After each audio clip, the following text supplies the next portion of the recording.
Welcome to Neighborly. Talents Lament, House number 8, Little Street.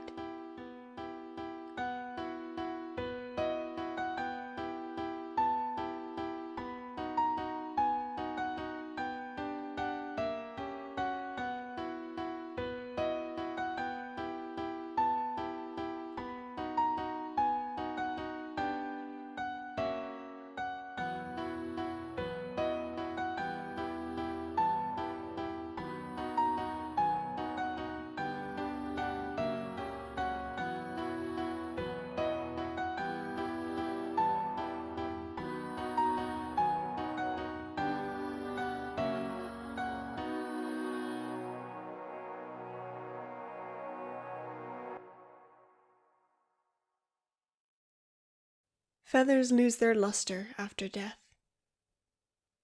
Eyes turn from orbs of flittering intelligence to glossy beads, reflecting the LEDs set into the ceiling only begrudgingly. Death doesn't seem like a cold or silence when it happens to outside animals, particularly ones you've never seen alive. It seems like something they are made out of, like how puppets are carved out of wood. Dead birds are carved out of death, with a few feathers poked in for authenticity. The only movement in this corpse was the maggots doing their grim business in its chest, but they may as well have been cogs in an automaton. Not life. There was never anything living here. Lauren stared at it. Her eyelid twitched. It wasn't dead long enough to smell. It couldn't have been. It had appeared that afternoon. Before, there was no corpse, and then there was this one. So it must be fresh. She must be imagining the smell, the musty smell of the Natural History Museum. Not the main hall, but the cracks to the back rooms behind staff-only signs where she pressed her nose when she was a much younger and smaller person. She did not own a cat. She had no idea where the little body appeared from. Yet she was not about to pry it open and look this fortuitously timed gift bird in the beak. She pulled up the website on her phone and typed in her tracking number. She had checked it so frequently she had it memorized. It was a book on taxidermy and how to do it at home, written by the renowned taxidermist Isabel Rutford. It would arrive tomorrow. Good time, good time. She could wait. She boxed up the bird in a Tupperware coffin and morgued it in her fridge, and she waited. Her dinner was in an identical Tupperware container, and she almost chuckled to herself when she did a double take reaching in to microwave it. Of course she would know if she'd grabbed the wrong one. But all the same, she ate her stew in the living room, so as to avoid the association with where the bird had been lying on her counter. And as she ate, she couldn't help but envision her fork poking through the entrails and slurping them up like scrumptious, fleshy noodles. After dinner, she whiled away the evening, flicking through the free channels on the TV, not really paying attention. Don't look now, but tomorrow, you will awaken in a brand new world of wonder, where all of those wishes will come true.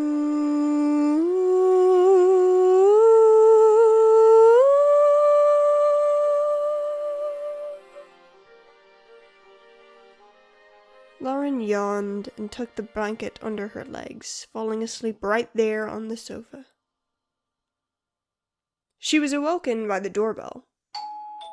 She tried to stand, but in her grogginess got tangled in the blanket, tripped, and face-planted onto the rug in front of the fireplace. Cursing, she wrestled to her feet and went to open the door, perhaps a little too roughly, as the handle fell off in her hand. The doorbell ringer resorted to a timid knock. I pulled the door handle off," Lauren called out sheepishly. "Oh," said a voice on the other side of the door. "Yeah. I have a package here. For a Lauren Bailey? That's me!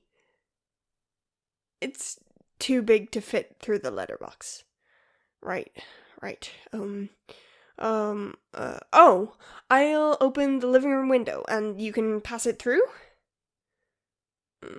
That works. Lauren went back into the living room, pulled up the blinds, and opened the window. The delivery person passed her a cardboard box about the weight and size of a massive book. Lauren beamed at it, and thanked the delivery person without looking at them. When they had gone, she brought the book into the kitchen and started hacking through the thick cardboard before realizing ruefully that there was an easy open tear strip on the box. She managed to open the thing eventually, in any case. Though considerably less bulky once extricated from its packaging, it was a foreboding volume. Lauren chewed her lips. She went to the kitchen and carefully positioned the book right where the bird had been on the kitchen counter. Then she retrieved the bird. It looked successfully preserved, locked away from the air and heat and humidity that might let pesky nature have its way with it. She opened the book, intending to flick through and find the relevant page for what she should do next, when it swallowed her. She awoke with a gasp. She smacked the wall a few times before she found the switch to the lamp on her nightstand and threw light at the walls. The alarm clock glared that it was 5 a.m. But that couldn't be right. She remembered why she gasped. The bird! She sprinted down the stairs, huffing through her nostrils and searching for a telltale hint of rot, but there was none. It was pristine. She stepped into the kitchen. The bird wasn't on the counter. She checked the fridge. It wasn't there either. She stepped back and thought hard, trying to remember the night before, but there was nothing. Time seemed to have forgotten to turn the lights on. She had no memory past opening the book. That was unnerving. But not very. She had blacked out before, and of course there were times when she sat for too long, and when she stood up her vision closed to pinpricks and she had to wait for it to adjust. And sometimes her joints made chunky clicking noises when she walked, and sometimes things dropped and shunted about in her digestive system with thick, clunky movements. Those things seemed, to Lauren, just as severe as waking up having forgotten the day, and she hadn't called her doctor for any of those. So she saw no reason to for this. Well, if she had misplaced the bird and the book, or found a better home for them, it was possible that she had left her dirty dishes from the night before last in the living room. Typical. She went to fetch them, noting as she did that the door seemed to stick on the floor. She might have to get a carpenter for that. The cutlery was placed neatly inside her glass, which was inside the bowl, where she had left them. She picked them up and was turning to bring them to the kitchen when a set of talons almost mauled her face. It was the bird, already stuffed and mounted in an attack pose that she doubted it ever held in life. Huh. That's interesting. The book was on the shelf beside it. As good a place as any, she supposed. She lifted the bird off the shelf to examine it closer. She didn't remember buying the soft felt that now lined the bottom of the mount to save the shelf from scratches, or whatever it was that filled the chest out so proudly, or the glass eyes that leered from their sockets, which she almost expected to turn and refocus, aiming their mad fury at her. It looked more lifelike even than those of its ilk that lined the telephone wires outside. Its feathers looked soft and thick and luxurious, and she was half sure there were more of them than there had been when it had first appeared. It no longer looked carved out of death.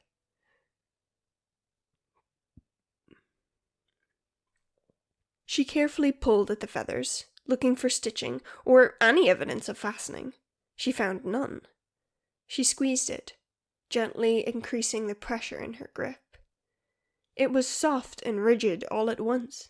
It seemed to have give, right where a living bird would, and it was unyielding right where its bones might be. But it was as still as the silent morning air.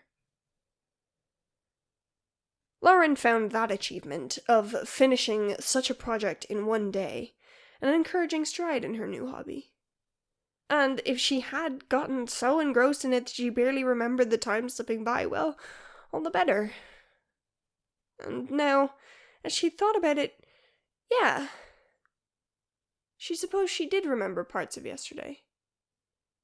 Trying not to spill her food onto the book while she took breaks from the work and cracked its spine, though she couldn't quite remember the contents. It must have been effective stuff, since the piece she'd ended up with was remarkable to her untrained eye. She allowed herself a smile as she tempered her rather masturbatory praise with her recollection of the Dunning-Kruger effect, which asserts that amateurs rate their knowledge far higher than those of intermediate skill, or even experts. This was beginner's luck. Naivety killing her inner critic. She washed the dishes and ate breakfast, then sat down at her computer to do her dull work-from-home tasks. At every other idle moment, she found her attention drifting downstairs, wanting to be in the room with her creation, with the book. When the working day ended, she would at last be free from interruptions. 3 hours left. 3 hours is 6 half hours, 12 sets of 15 minutes, 36 sets of 5. It wasn't that busy of a day. She could take a break in 15 minutes. In 10 minutes. Read the book for 5 minutes. She had to get a glass of water downstairs anyway. She made it to an hour before the end of the workday before she succumbed to the urge and went downstairs. She woke up in bed. A slimy shiver lurched through her. She pawed through her memory for anything at all from the previous night. Nothing. Not even a space of blankness where time passed but light didn't. It was as though she had blinked, and now was here, in bed, freshly woken. Strange. But it was considerably less missing time than the previous episode, so she had even less of a reason to worry. She went downstairs and checked the shelf with a book on to see if she had disturbed it last night. There was the book, with the glossy I. Rutford embossed on the cover, neatly tucked away like a treasure. And the bird... Lauren did a double take. The bird was not alone on its shelf. It had a new friend, a brown frog. The frog had taken up a merry jig, impossible in life, but quite delightful to the eye. With care, Lauren picked it up and found upon the skin not one seam. She did not remember finding a frog. Lauren wandered out to the back door, supposing, as someone with a passing familiarity with rationality might, that it could have chanced upon her doorstep after being dropped by some flying thing intending to eat it, or one of the cats that wandered Little Street. If either of those were the case, there might be some frog guts on the paving stone in her back garden. But when she pushed against the door handle, it refused to budge. She pressed her full weight against it. She pulled it closed and slammed forwards with all her might. Nothing. It seemed to be stuck, as though the frame had been slathered with some kind of incredible glue. She backed away. No matter. The frog must have come from somewhere. She must have found it, and then used what she read in the book to make it the end result. She had read of a place somewhere, was it Croatia? An incredible collection of frogs in different scenes. A barber, a dentist, a classroom, some fancy fairground scenes, all rather whimsical. Perhaps the book had detailed how he did it. If so, why couldn't she think of it for the life of her? As she was pondering this, her phone buzzed in her pocket. It was an email. From the Museum of Natural History. It read, Miss Bailey, your skill is even more evident in this second specimen than the first. It appears we have an assignment for you if you would be willing to assist. I understand you are having difficulty leaving your home at the moment. Perhaps we can come to some arrangement. Have it sent to you? Let me know as soon as possible. Dr. Megan Kenny. She noticed, as she was holding up her phone, a small nick on her thumb that she did not remember getting.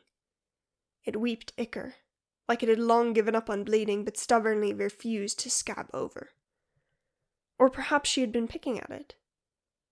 She didn't remember where it came from. Lauren's head would not behave. Again, as a person who flirted with logic, she courted the rational explanation. She had found this Dr. Kinney online somewhere while researching taxidermy and had shown her what she had done already, and she had been impressed. Maybe even offering Lauren a job. If she was, Lauren would turn it down. She simply wasn't qualified enough to do it, and a few flukes did not a taxidermist make. Though her memory did not completely leave, she found the rest of her day passed in something of a daze.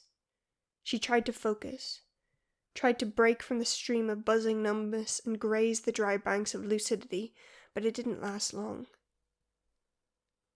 While preparing dinner, she found herself grating her fingertips into her cheese. It was really no trouble to patch that up herself. She'd always been a bit distractible. This day's state was an improvement to memory gaps, after all. Lauren woke up well-rested and in bed. She really couldn't be sure this time if she had lost time or not. The last thing she remembered occurred so late in the day that it was difficult to say if the haziness was due to the fog of sleep.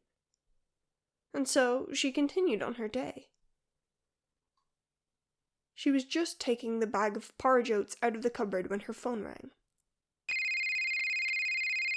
Hello, Lauren Bailey speaking.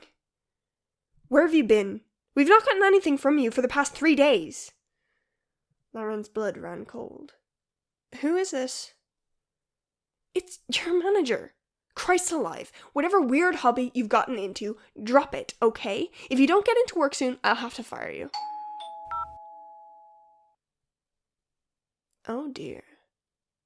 That wasn't very clever, but she could call her back when her head stopped spinning, when the pressure left her skull. 3 days? That was too much to think about. For now, she had a door to answer. But as she went to do just that, she saw that the handle was still lying on the entry table and decidedly not attached to the door.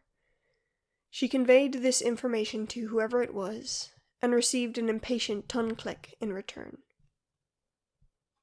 Right. Through the window then? Not sure if it'll fit. Lauren went to her living room window, opening it up wider than she ever had to fit a rather sizable box. Once the whole thing was inside, it was a wonder to her that it ever fit in at all. It was huge. It was a crate. The courier tipped their hat and left without a word, leaving Lauren with the problem of how the hell she would open it. It was nailed shut.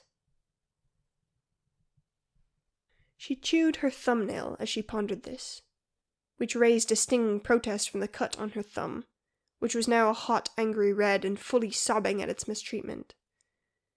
It was pus-filled and odorous, as though it had been thoroughly neglected and exposed to all manner of contaminants for days.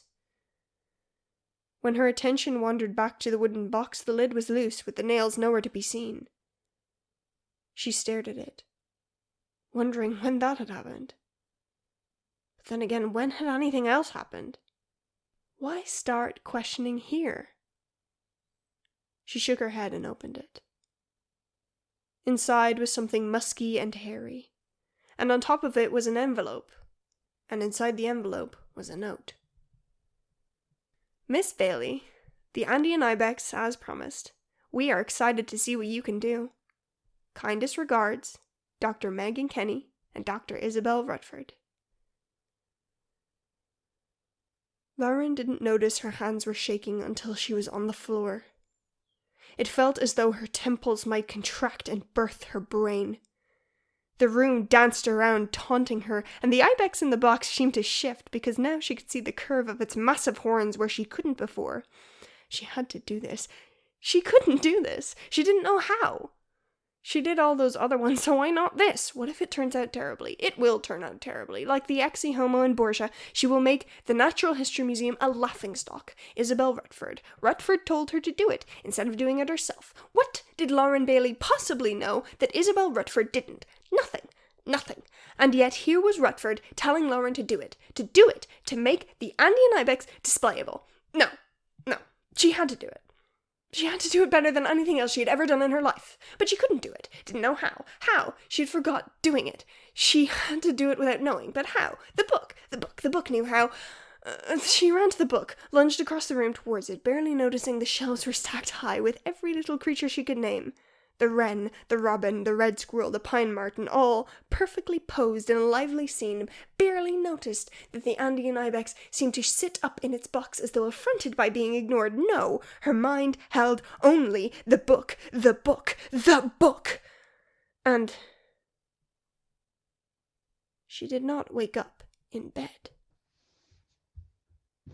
She didn't quite know where she was.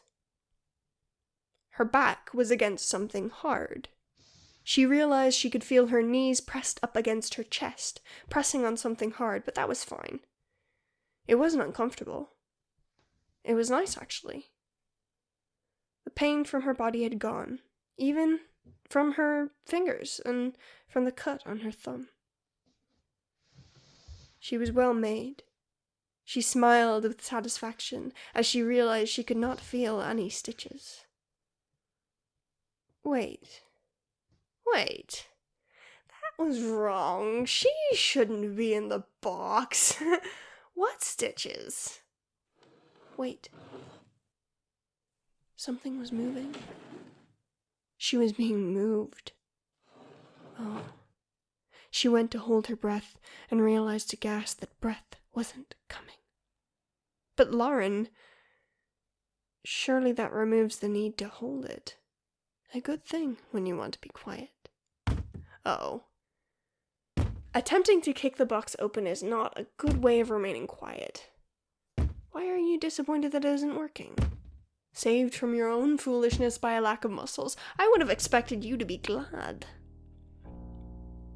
Lauren was close to tears when the lid was lifted off her, but they were halted in their tracks by the face that greeted her. She had never seen the face, but she knew it. The gaunt cheeks, the waxy, dust-white skin, and the smile that gleamed and shimmered as though each tooth were a carefully chosen pearl. It was Dr. Isabel Rutford. "Lauren, dear," she said, "you have made a wonderful start. You don't need to worry so much about this. I can take it from here." Those words brought a relief of the kind that Lauren had never experienced. Hair loses its luster after death. Eyes turn from orbs of dithering confusion to relaxed, glassy beads, reflecting the fluorescent tube lighting set into the ceiling as though it was the only job they had ever had. What does life carve these unique and wonderful specimens for, if not to make a pretty corpse? We are destined for boxes that never rot, and fluids in our veins instead of blood to ensure that we never rot either. Why go to all that effort to preserve natural beauty if all you will do is hide it? No.